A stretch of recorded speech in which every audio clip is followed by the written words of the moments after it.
explain about some important prepositions. This is my third lecture video on prepositions.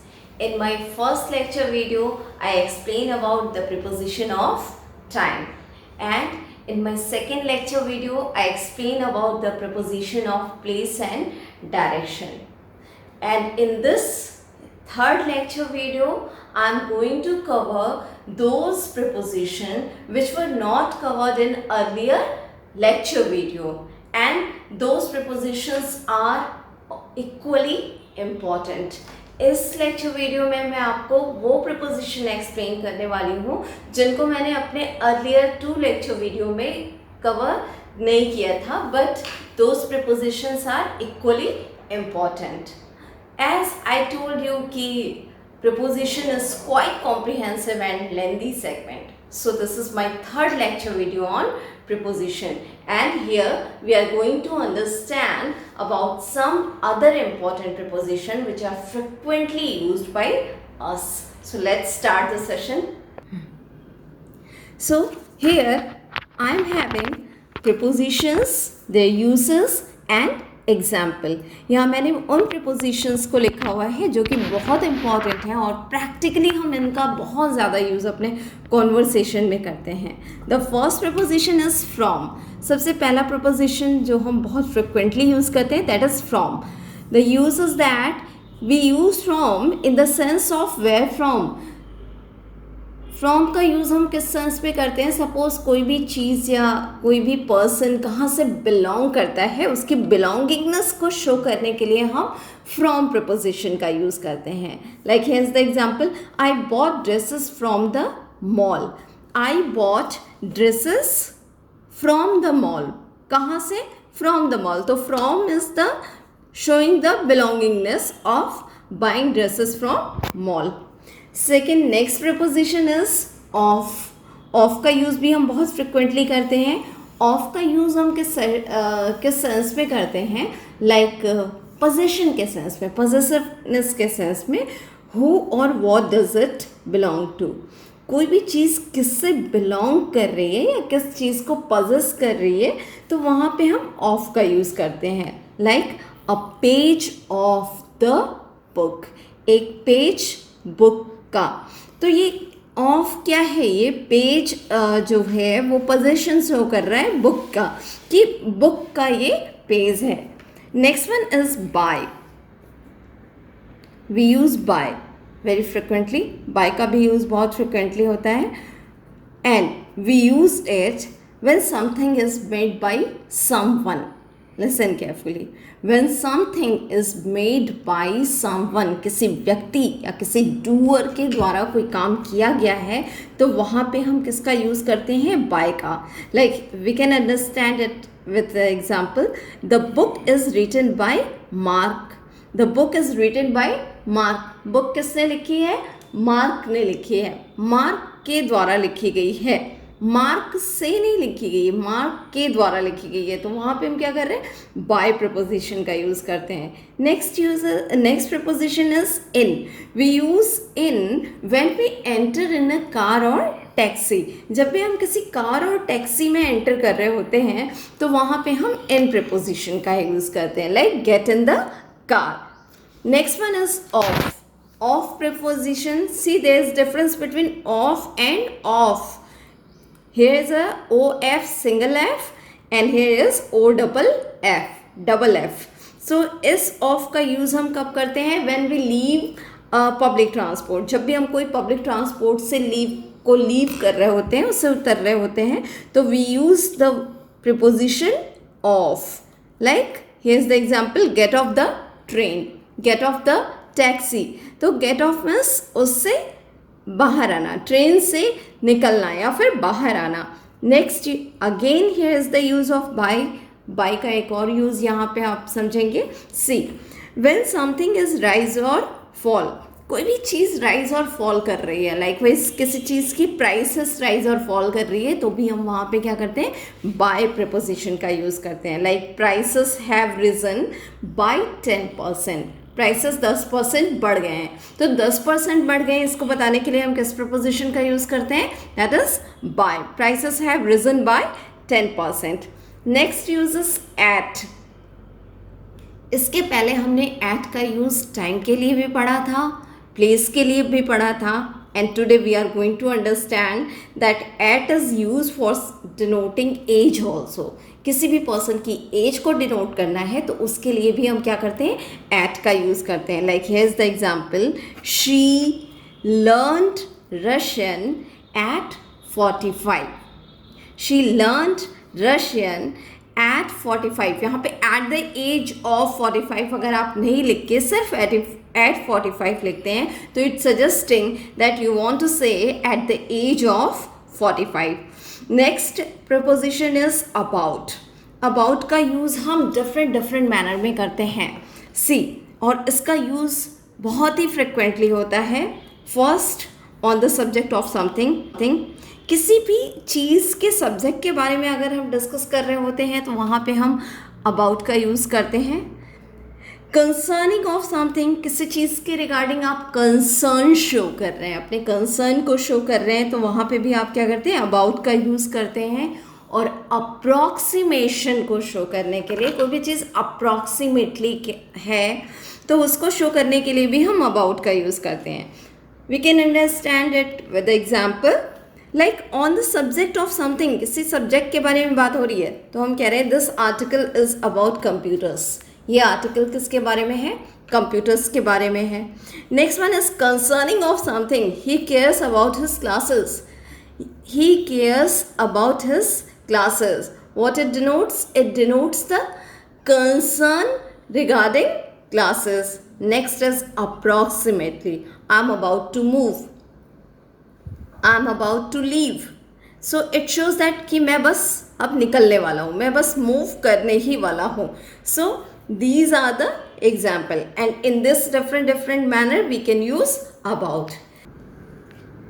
Look student, here I have written some exercises. मैंने यहाँ कुछ exercise किया हुआ है. सी, आपके exam में दो तरीके से इसके क्वेश्चंस पूछे जा सकते हैं, इधर in the form of fill in the blanks और in the form of errors. वैसे आपके एग्जाम में, डिप्लोमा लेवल एग्जाम में एरर्स पे बेस्ड क्वेश्चंस नहीं आते हैं, generally fill in the blanks ही आते हैं. So I am just doing that exercise on the basis of fill in the blanks. So fill in the blanks भी दो फॉर्म में आ सकता है, या तो आपको सेंटेंसेस मिल जाएंगे या फिर आपको हो सकता है एक पूरा पैराग्राफ मिले जिसमें जगह जगह पे प्रपोजिशंस को फिल करने को दे दे. Almost the same things are there. So let's start the exercise. The first sentences, पहला सेंटेंस है we have our food and then go to school dash 10 o'clock. आपके पास ऑप्शंस रहेंगे एट, इन, ऑन, अपॉन. यहाँ दोबारा से आप sentence पढ़ेंगे we have our food and then go to school dash 10 o'clock. Time के लिए हमने क्या बात की थी कि हमारे पास दो प्रीपोजिशंस हैं जिनको हम टाइम के को डिनोट करने के लिए यूज़ कर सकते हैं, एट एंड इन. ऑन और अपॉन को यूज़ हम किसके लिए कर रहे थे, प्लेस के लिए कर रहे थे. तो ऑन और अपॉन तो होगा नहीं. अब हमें क्या देखना है, एट और इन में से कौन सा प्रीपोजिशन यहाँ के लिए फिट है, मीन्स कहाँ पे कौन सा सुटेबल है यहाँ के लिए. सो ध्यान दीजिएगा, जब भी हम डेफिनेट टाइम की बात कर रहे थे, सर्टेन टाइम की बात कर रहे थे, तो वहाँ पे हम किस प्रीपोजिशन का यूज़ करेंगे, एट का. We have our food and then go to school at 10 o'clock, right? Moving on, next sentence, he is greedy dash fame. Greedy means क्या होता है, greedy means wanting of something more than required. कोई भी चीज़ बहुत ज़्यादा चाहना, मतलब जैसे हम कहते हैं लालची, तो क्या हो जाएगा, he is greedy fame. famous होता है फेमस होना, नोन होना. तो ही इज़ ग्रीडी, फ्रॉम नहीं होगा, ही इज़ ग्रीडी, वो फेम के लिए बहुत ग्रीडी है, लालची है. ऑफ का यूज़ नहीं होगा, के लिए की बात की मैंने, ना ही ऑफ का यूज़ होगा, ना ही फ्रॉम का यूज़ होगा, ना ही अबाउट का. The correct option is for, he is greedy for fame, right. अब यहाँ पे आपको ध्यान ये देना होगा कि जब भी आपको एक सेंटेंस मिलेगा, फिल इन द ब्लैंक्स के लिए, प्रपोजिशन के लिए, तो कभी कभी होगा क्या, आपको वर्ड की मीनिंग पता होनी बहुत ज़रूरी है. सो इसलिए आपको एक सेगमेंट पे और काम करना होगा, that is enhance your vocabulary. आपको अपनी वोकैब को इन्हेंस करना होगा. Next, you should comply the rules. You should comply. अब पहले हमें समझना होगा कंप्लाई मीन्स क्या होता है. Comply means the first meaning is agree, right. You should comply, आपको रूल्स से अग्री होना चाहिए, रूल के साथ अग्री होना चाहिए. तो यहाँ करेक्ट प्रपोजिशन क्या है, with. You should comply with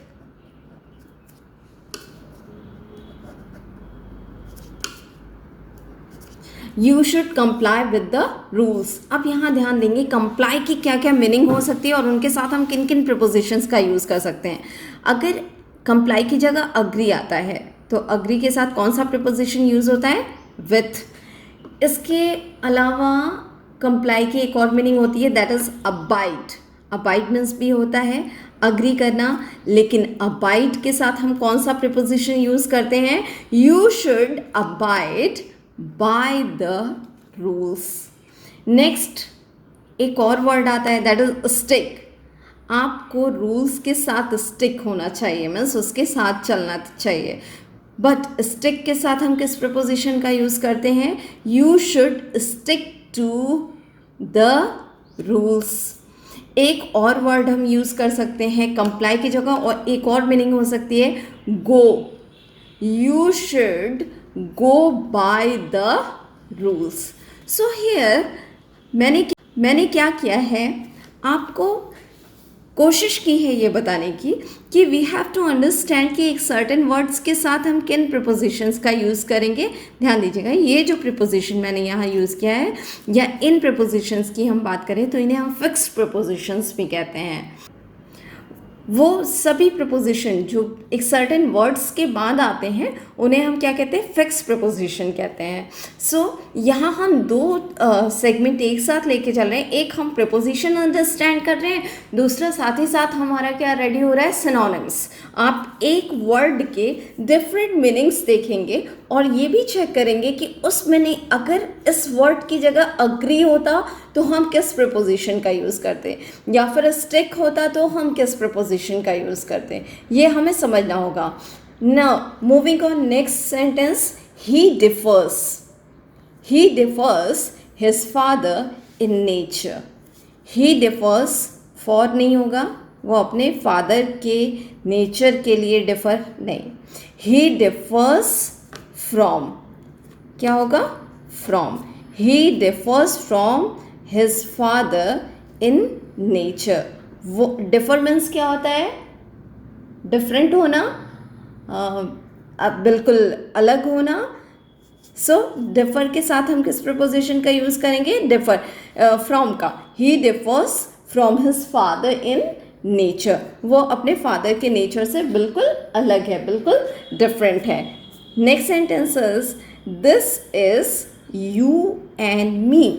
ध्यान दीजिए, कोई भी चीज़ अगर दो लोगों के मिड ऑफ की बात हो रही है, इन द मिड ऑफ की बात हो रही है, कि दो लोगों के बीच की बात हो रही है, तो वहाँ पे हम किस प्रपोजिशन का यूज़ करेंगे, ऑब्वियसली बिटवीन का. See we are having the option, हमारे पास ऑप्शंस क्या हैं, बिटवीन, बियॉन्ड, बिहाइंड, अमंग. दो लोगों के बीच की बात होती है तो वहाँ पे हम क्या करते हैं, बिटवीन. कोई भी चीज़ दो लोगों के बीच शेयर हो रही है, so like this matter is between you and me. लेकिन अगर यही सेंटेंस ऐसा होता, distribute toffee dash, distribute toffee